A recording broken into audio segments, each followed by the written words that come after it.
la soledad. Ya no mira las estrellas, mira sus ojeras cansadas de pelear. Olvidándose de todo, busca de algún modo de encontrar su libertad. El cerrojo que le aprieta le pone cadenas y nunca descansa en paz. Y tu dignidad se ha quedado esperando a que vuelva.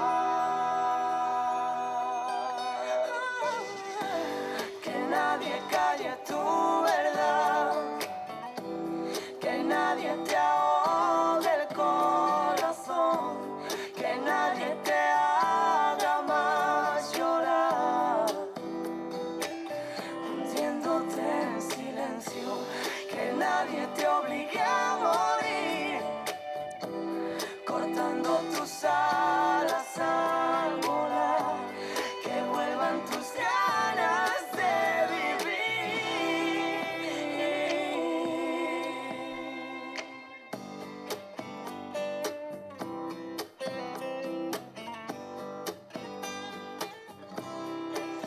En el túnel del espanto todo se hace largo cuando se iluminará.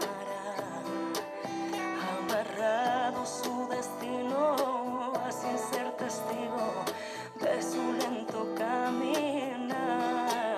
Tienen hambre sus latidos, pero son sumisos y suenan a su compás. La alegría traicionera les cierra la puerta o se sienta en su sofá.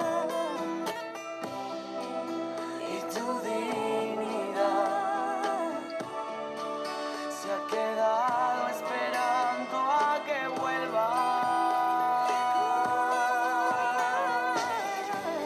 Que nadie calle tu verdad, que nadie te ahogue el corazón, que nadie te haga más llorar, hundiéndote en silencio, que nadie te obligue a morir, cortando tus alas